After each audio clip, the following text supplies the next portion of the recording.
Welcome to Renegade Conversations. My guest today is known as the BadAss Quilter. How awesome is that? My name is Meryl Cook. I'm an artist, a renegade, and the host and creator of Renegade Conversations. My mission is to provide thought-provoking, fearless, and fun discussions with remarkable female rebels who are shaking things up in their respective fields. My hope is to make you question the norms and ignite your own renegade spirit. This episode of Renegade Conversations is sponsored by the cultured coconut, a traditionally fermented organic coconut milk kefir that's free from dairy, sugar, and gluten. It's the most powerful and affordable natural probiotic. In fact, I have a jar of it in my fridge as we speak. And it's proudly made by a women-owned business based in Nova Scotia, Canada. It's widely available across Canada and in the US, and it can also be ordered from the cultured coconut directly.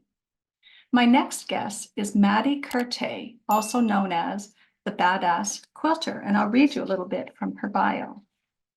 Maddie Kertay is the BadAss Quilter, outspoken advocate for making the quilting space a diverse and welcoming space for all. When she is not caring for critical care neonatal kittens or rebuilding old houses herself, you can find her online or at local shows and trade events, fostering community for liberal quilters, sewists, and craftspeople. Maddie is the mother of 6, grandmother of 1, and owner of a very spicy vocabulary, and married to a very understanding husband. Welcome, Maddie. I can hardly wait to have this conversation with you. Thank you. I'm so excited to be here. Thank you for reaching out. Oh, it's my pleasure. Maddie, you were introduced to me by my friend Beth Miller of Atlantic Fiber Arts, North Atlantic Fiber Arts, and I asked her to suggest renegade artists that I might like to connect with. So that's how you came into my my kind of wheelhouse. And I love that you call yourself a badass quilter, and also that you're a critical care volunteer for neonatal kittens. So And I beautiful. am.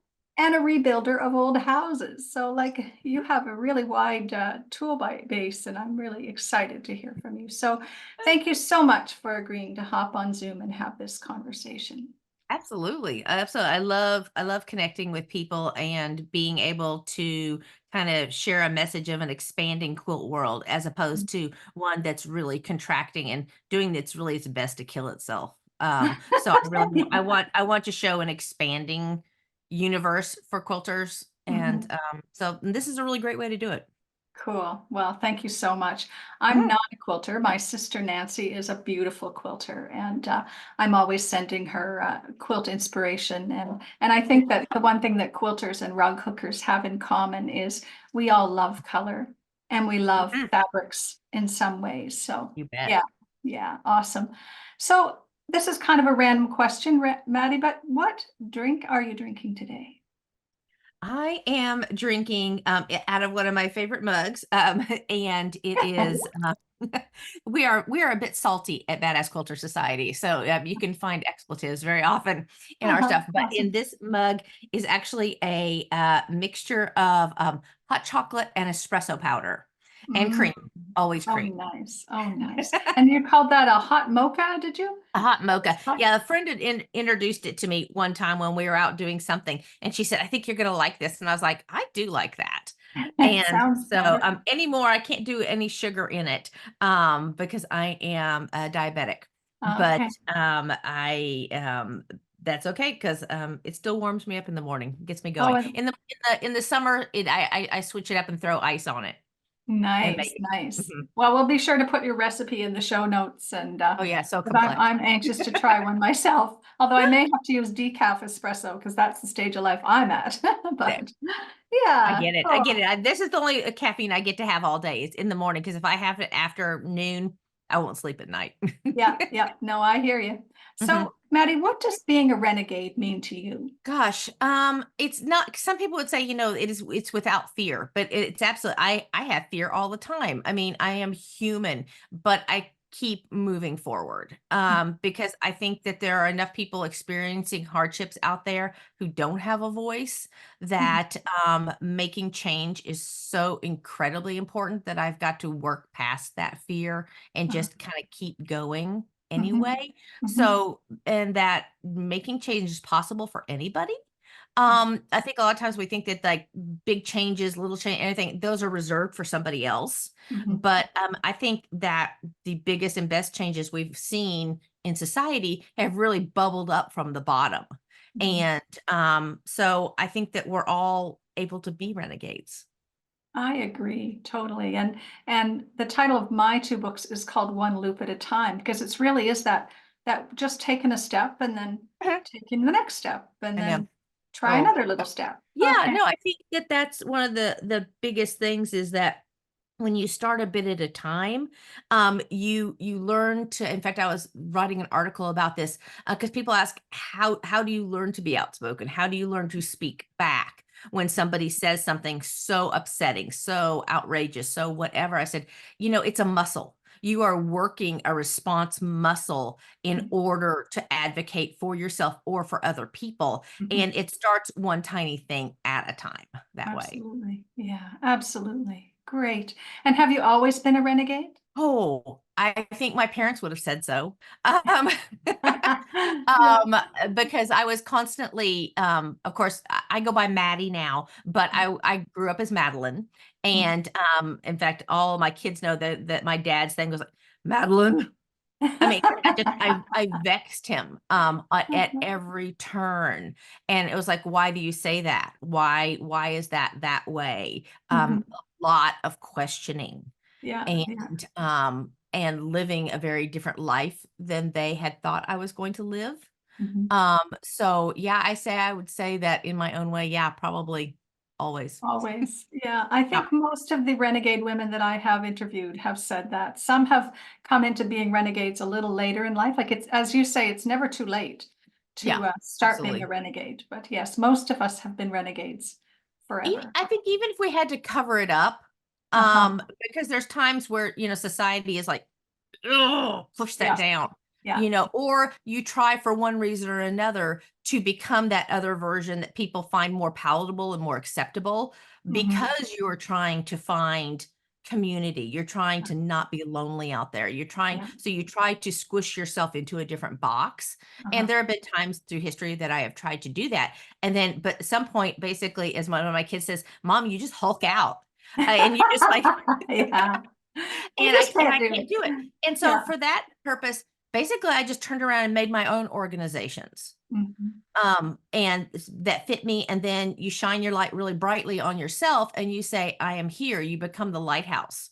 And Uh-huh. then basically the other people start coming who have been looking for the same thing. Yeah, we find each other, don't we? Mhm. Yeah. Absolutely, we do. Yes, Yeah. yes. So, what impact has being a renegade had on your life or your career? So, for example, what opportunities or challenges has it presented for you? Oh my goodness. In the end, it is probably, well, ooh, this one's hard or not so hard. It has killed a lot of opportunities. Mhm. That if you play nice, if you keep your mouth shut, if you do it the way I do it, will give you this reward. This reward is this opportunity. Mhm. You can represent this product. You can do this thing, but only if you do it our way and speak our way and don't say anything that would upset anybody else in the world. Uh-huh. So there have been, that's really how I came into this world. Because I'd sewn forever. I had, made clothes for my children, the whole bit. And then when I finally became a quilter, I had an opportunity with the company that I had bought my long arm from. Mhm. And I was selected to be in this big ad campaign, blah, blah, blah. And then all of a sudden they were like, oh, holy snap, have you actually read her blog? and and Maybe they were they should like, do that before they they invite should you. have Yeah. done that. I mean, and Yeah. they were like, no, no, you need to take all that stuff down. Uh-huh. You can't represent our company. You can't do these things unless you do. And I was like, so sorry, Charlie, this is not changing.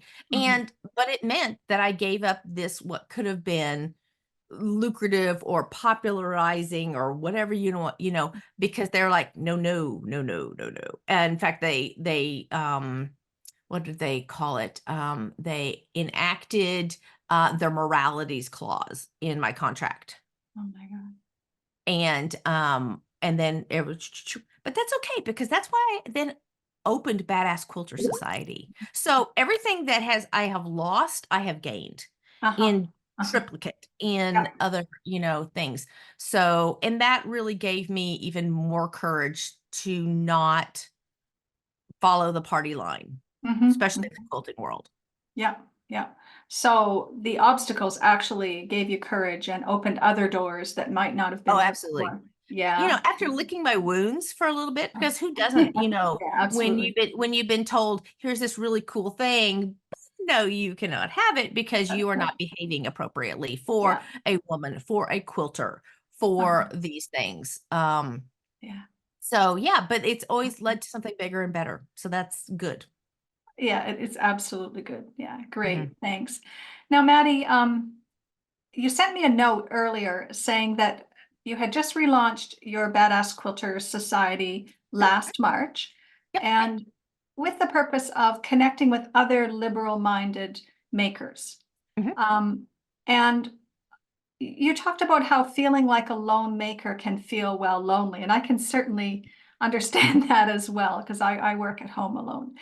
But to feel like you're not welcome or you're not wanting to support kind of the rhetoric or the hate-filled rhetoric is what you called it, in order just to be with other creatives, it really sucks, Mhm. and doesn't have to be that way. So you created your group Mhm. to help find each other, and one of the things that you did to try and help find other badass quilters and other like-minded rebels Mhm. was that you created a product line, and I I love did. your product line. Can you tell us a little bit about that and how that's been for, what impact has having these products been for you? And yeah, tell us what you've got. It's been everything, honestly. Of course, it is a means to an end for me financially because I mean, as I said, because Badass Culture Society has been around for 10 years, Mhm. but 3 years ago, I basically said, "Nope, done, tired, can't deal with this anymore." I had had horrible case of COVID, like in a bed for a month. COVID, I'd been really, really sick, and just the whole atmosphere out there. And I was like, wash my hands of it, hit the button, killed everything, and basically sat around. Didn't sat around. We bought a new house, a new old house. I did stuff like that. But then I decided nobody had taken up the mantle. So I decided to come back because I Mhm. was really hoping somebody would.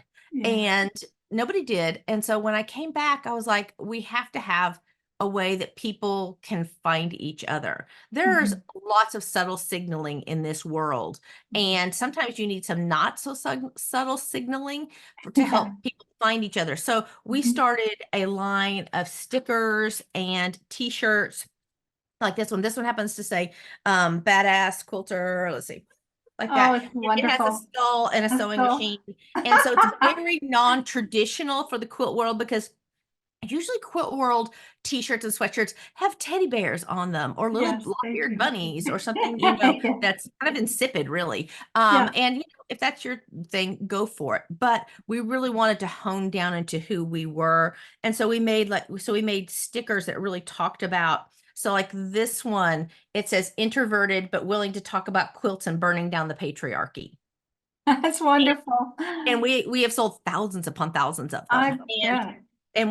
we have Gladys, who is our little mascot. She is a T-Rex. In fact, she sits actually on my desk. She just actually went to QuiltCon with me, and she got Uh-huh. all this bling while she was at QuiltCon. People came and found her and took their pictures with her, Oh, it's and she's on a bunch wonderful. of our T-shirts and stuff like that. But the nice part about it is yes, it's fun. It's fun to have because it's really saucy, fun, Uh-huh. outspoken wear. But what it helps you understand is that when you go to a quilt event, when you go to a retreat and you see the person wearing this, and you happen to be the mom of a trans kid, or you happen to be gay yourself, you Mhm. know that you are most likely very safe sitting by them. Uh-huh. They are a Uh-huh. person who is not going to get up and move. And we have heard story and story and story again and again from people who talk about going to quilt retreats, going to different stuff like that, and then having people literally get up and move when they find out that the person is gay, or they find out that they have a trans child, or Oh, whatever. And so there's just a degree of safety that is mhm. implicated because, quite frankly, somebody who is especially conservative or whatever is not going to wear my stuff. They're not going to wear Right. badass stuff. So we've had Yeah. people who stopped each other in parking lots because they've seen their stickers on the That's cars. wonderful. We've had people, we just got through having a very large event with about 15,000 people, not personally me, but QuiltCon was Mhm, in Raleigh. And I went to it with a bunch of our merchandise, not to sell it, but to give it away. If I uh-huh, saw somebody wearing one of our t-shirts. And so I went with about 200 of these luggage tags. And anytime I saw somebody with one of our t-shirts uh-huh. on, I would give them one of our luggage tags. And I got rid of all of our luggage tags and could have gotten rid of more because so many people had our merchandise on and they were That's able to find each wonderful. other in this huge event. I And think so that is they felt amazing. less alone. They felt less alone. So what does the tag say? So this one just says quilter, quilter, quilter, but it's in the pride colors, diversity, and Right. trans. Awesome. So this is, we have this on a t-shirt also and a bunch of Yeah, other stuff. yeah, yeah. And it's probably one of our best selling designs just because it's a when you know Mhm. you know what the colors represent, you Yep, know what it yep. means. It means that I am this safe space for you. And for me that was really important because I'm queer myself and I Uh-huh. have a trans daughter. Mm. And so there are people who have been incredibly hateful to me, Oh, incredibly hateful to my daughter. I have been out in public with my daughter and had somebody try to spit on her. I mean, you when you are a parent or somebody who is, out there in the world trying to be your best self and your best self mhm. doesn't match up to somebody else's ideal, Yeah, it can be kind of scary. it And can. people avoid going to organizations because the quilt world has this really conservative bent to it. Uh-huh. It's not So just having the quilt world. no, It's it other is. places. Everybody thinks, Yeah. it's all so friendly. It's all so nice. It's all, Mm. kumbaya and, everything. It's like, no, no, it actually can be very exclusionary. And Uh-huh. so bringing more diversity to it Mm. is really wonderful. And so since March of last year, we've gone from 0 to 25,000 followers, almost 26 as of this morning over Yeah, on Instagram, yeah. and we've got a couple of thousand private followers over on Patreon. So, That's which is really amazing. wonderful. That's wonderful. I'm so Mhm. happy to hear that. And I particularly love not just the sauciness of it, but the fact that people can find each other, Yes. or know that this person is a safe space to Yes. to strike up a conversation with, to be with, to make a friendship. Yeah, it's wonderful. Absolutely. Yeah, Yeah, wonderful. I love people. Somebody said it's my high sign. It's my secret sign. And because they've Yeah, had people who like, we have a new. I don't think I have them here. We have these new tags that we've brought out that people are putting on stuff. They're kind of like their little quiet sign, and people see them on other things. And so and people like flash them at each other. It's like are you cool? I'm cool. yeah, That's a nice, lot of fun. nice, very Yeah. nice, very nice. Good for you. Is that in grade two? What kind of a kid were you, Maddie? In grade 2. Um, Probably as loud as I am now, Uh-huh. probably, but probably mostly because I'm profoundly dyslexic. Mhm. And I had to learn to do things my own way, much Mm. to the chagrin of my teachers. Uh-huh. So, like when I was learning to read, I had to learn to read very quickly to keep my own attention. Because otherwise I was like, "Ooh, Off off in the into the distance. ether." Yeah. Mhm. Mm.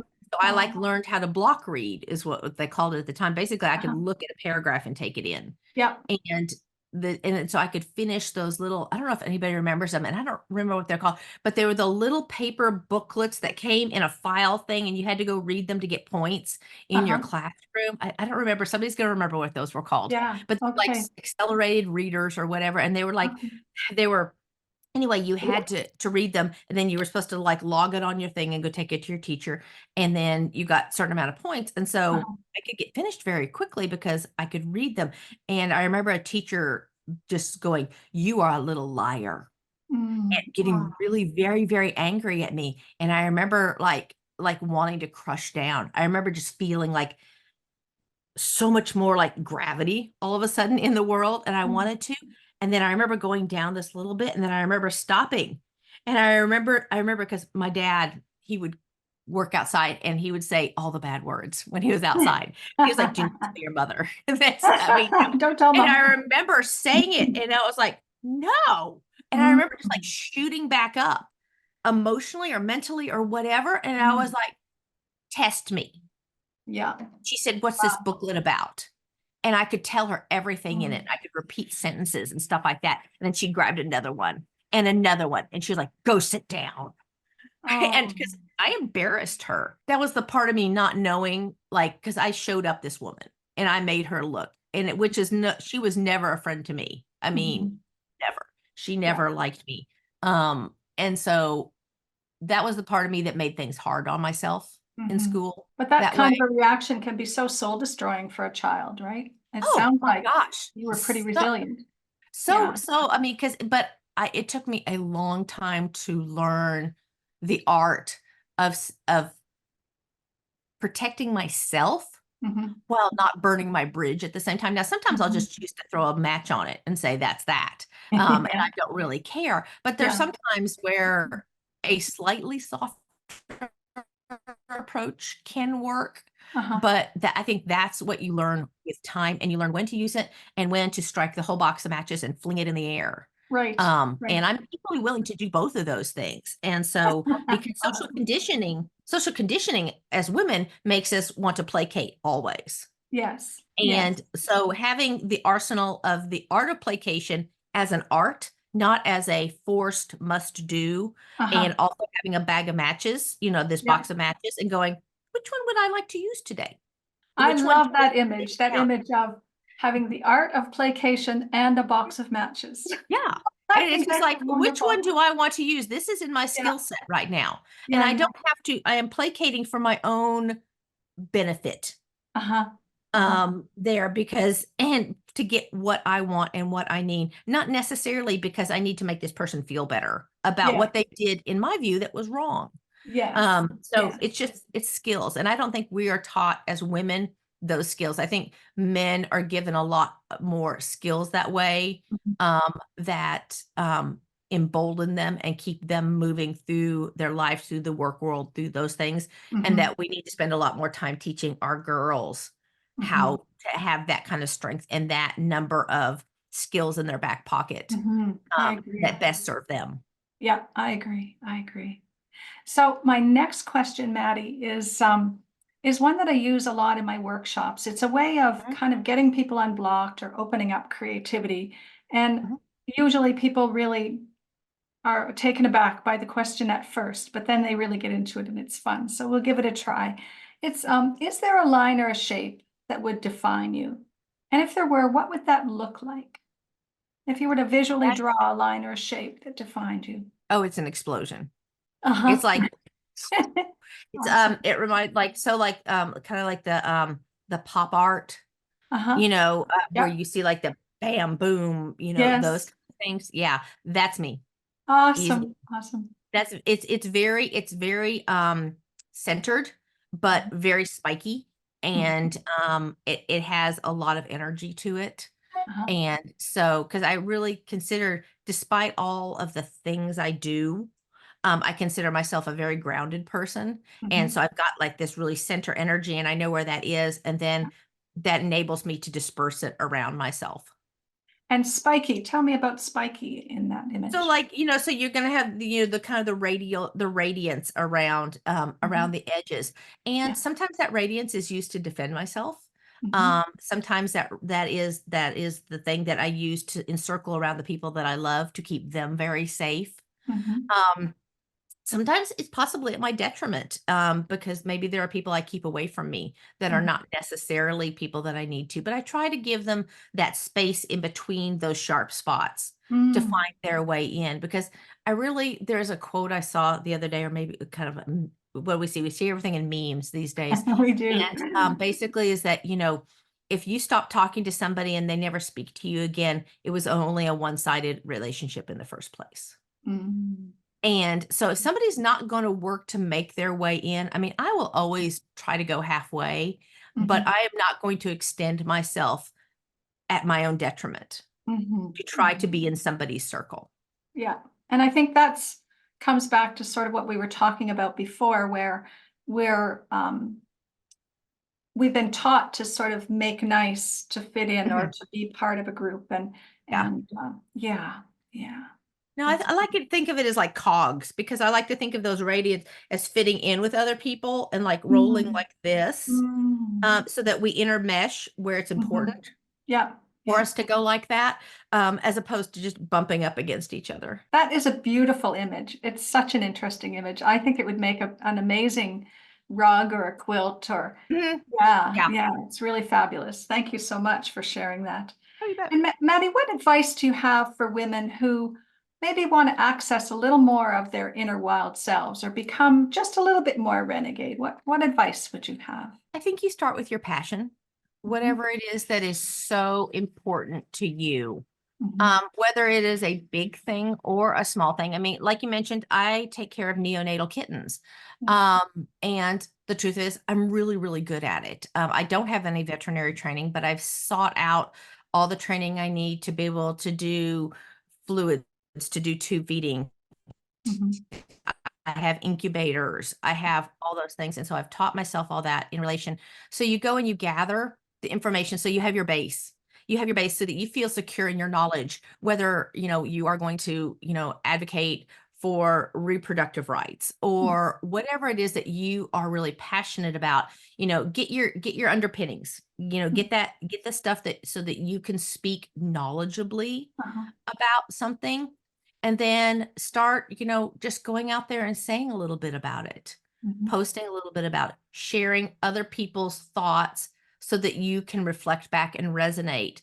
And mhm, so that you keep stacking those things together so that you gain more confidence in yourself and your own voice, mhm, mhm, as well as finding other people who support the same thing, because I think that brings energy to whatever project that you are vested in, no matter mhm, what it is. mhm, Um, mhm. whether it's, I have a friend who's really into gardens that are very local. So you've got, like no foreign plants in them and Yeah, stuff like that. yeah. And she is a very knowledgeable and persuasive speaker about that and why it's important. So I Mhm. think you can become a renegade about anything that is a deeply held conviction. Mm. Great. Well, thank you very much.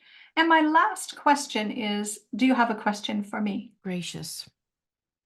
I would say that, as a quilter, I actually so it's really funny because like I love knitting also. Mhm. I love painting. I love working on old houses and stuff like that. And so I see all my things tie together. Do you see your art tying you to other arts and also to the bigger world? Yes, absolutely. So all of my art comes from my journal. So it starts with whatever I'm writing about, Mhm, and then it usually starts with something like, "Oh, what would that feel like, and how does my body feel?" And then I actually will draw the body feeling as mhm, opposed to drawing the object. And all of my art also is about dreaming of possibilities. So when I first started this style of rug hooking, I was recovering from breast cancer treatment, and mhm, so I made what I called healing rugs, and really they were about what is my next step in healing and how do I need to feel? So it wasn't about how I felt so tired that I thought I could never get moving again. It was like, how do I need to feel? So I did a rug about inspiration. Um, Another point, I needed to really make friends with my scar that I didn't love. And it was I knew that I couldn't heal completely if I didn't like part of my body. So I had been writing love letters in my journal to my scar, and then I thought, well, I really need a rug for that. So I designed a rug based on basically I thought that I needed to accept this scar lovingly into my body. And mhm, so I started thinking about what does a loving embrace look like and feel like. And so I started to draw a little loving embrace, and that started to look like half a heart. So then I made it into a heart, and it actually became the cover of my first book.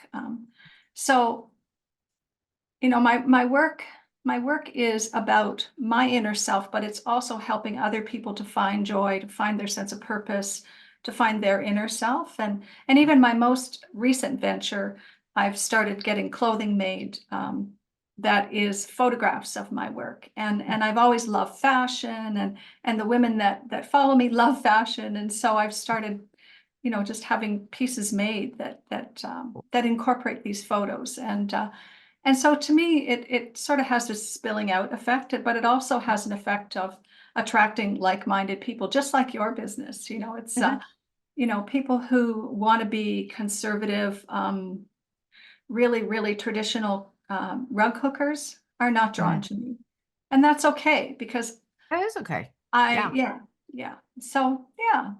So I don't know if I've Cool. answered your question, but No, I that's, think that's, I mean, and that has a lot of parallels because right now there are a lot of people working. There's like there's a schism, as one might say, in the quilt world between people who are really working out their feelings in a quilt. mhm, And because like the winner of QuiltCon was a very powerful quilt that had to do with what school teachers are using in their classrooms to defend themselves from mass shooters. It's a very powerful wow. quilt. There were many Yeah. other very powerful quilt, and there's a great deal of the quilt world who is like, "That's ugly. I don't want to see that at quilt shows. I don't want to." They want only pretty quilts Mhm, because they don't mhm, want to have that. They don't want to think about those things mhm, mhm, because that means, if you think about something, then at a certain point, you're called to do something about it. And mhm, it's mhm. very much easier to stay in that pretty world. And so Yeah. there's this thing in the quilt world that's happening right now. And I do a lot of I'm really primarily an art quilter. Mhm, And so my quilts also really address those things as, you're working through a thought and how do you make that happen in fabric. mhm, Um, mhm, and it's very funny how, and like how you said, like traditional rug hookers are like, no, no, no. And some of them get to the point, when you have like these two different sides and this mhm, gatekeeping of what's mhm, supposed to be the real world of mhm, painting, the mhm. real world of rug hooking, the real Yeah. world of whatever. Yes. You have this division, and I'm working on an article right now about this gatekeeping Mhm, and how it actually really, and so I'm gonna say this, is that how it really runs back to this very conservative patriarchal notion that is foisted on women, most mhm. especially, about how you have to stay in your own lane. Yeah. And Yeah. that when you have that conservative mindset and that very patriarchal, misogynistic umbrella that you've grown up under, that you've worked under, that you've done these things under, Mhm, that you can't let anything else in because then you would have to think about it. And when you start really thinking about those things, if you have even two brain cells to rub together, there's a lot of truth there. And that really ruptures this whole dynamic, this glass ball that has been wrapped around this mhm, whole patriarchal notion of what women should be. mhm. And so when you bring new thoughts in, it's very, very disturbing. And so that culture really has to push back incredibly hard Uh-huh. to try to Yeah. protect themselves because they don't have the expansive ability at this point to actually think about those things. Mm. And it's really scary Yeah, it can because feel very and threatening hate for is about others. Yeah. scared. When people are mean, it's because they're scared. Yes. Yes. I was someone told me recently that hurt people. You Mhm. know, it's like if you're hurt, yeah, then you strike out or you exclude others or you Yeah, whatever. Yeah. Yeah. it Lovely. really it is like that. And so Yeah. that's really my biggest goal is to have so people don't have it's not that we want to live in this, exclusionary world because I mean many people who are progressive now grew up very conservative. I Hmm. mean, I grew up in a very conservative Catholic family. Uh-huh. I mean, as everybody, all my kids say, grandma is rolling in her urn if she knows what you're doing right now. I mean, and because all of Yeah. my kids are pretty, out there also. They're also Uh-huh. fierce advocates in Wonderful. the world, Yeah. which is really great. Yeah. Yeah. And even the ones who became super conservative, because how do you rebel up against liberal parents, you become really conservative. Absolutely. I've seen it more than once. I know, and so, but Yeah, I've yeah. watched them come back around also. Uh-huh. So, which has Nice. been really nice. But, Cool. when you're out there, you want to make everybody deserves a safe place. Mhm. And that in the end is what I want for Badass Quilter Society. I want people to have a safe place where they can introduce their partner, they Mm. can introduce their spouse, they can talk about their kids, Yeah. they Yeah. can, all those things. Awesome. Awesome. Well, I love hearing about your society, and I just want to thank you so much for this conversation. It's been such a pleasure for me. Oh, thank you so much. I have enjoyed it, and I've enjoyed seeing your art back behind you as opposed to my chaos. Oh, well, that's all right. It's your chaos looks like Well, my case actually has a little a tiny very bit of quilting busy sitting. and It's got a yeah, piece out beautiful there. quilt. Yeah, it's Yeah. gorgeous. I'd love to have a studio that size with that many shelves. It would be so fabulous. Oh, yeah, it has to hold a lot of stuff. It does. My studio is kind of a corner here, a corner there. It's sort of spread around the house in cupboards, and someday whenever the last kid moves out, they did move out, but now they've moved back, and That yeah. happens, doesn't it? That does happen. We have one who might be coming back to the nest for a little while, so Yeah, we will be yeah. moving things around for that. Exactly. I mean, I feel very Yep. fortunate that I can have them back, but for a very short time, I had a room that had all my stuff in it, but that didn't Yes, last. I get Anyway, it. thanks again, and Absolutely. it's been such a pleasure. I hope that we can keep in touch. Of course. I hope hearing Maddie's story has left you feeling inspired and ready to channel your own renegade spirit. If you need a little help getting started, please reach out to me. This episode was sponsored by the Cultured Coconut, a traditionally fermented organic coconut milk kefir that's free from dairy, sugar, and gluten. It is the most powerful and affordable natural probiotic, and it's proudly made by a women-owned business based in Nova Scotia, Canada. Be sure to subscribe to my YouTube channel for more Renegade conversations, also available wherever you get your podcasts as an audio version. Thanks so much for tuning in.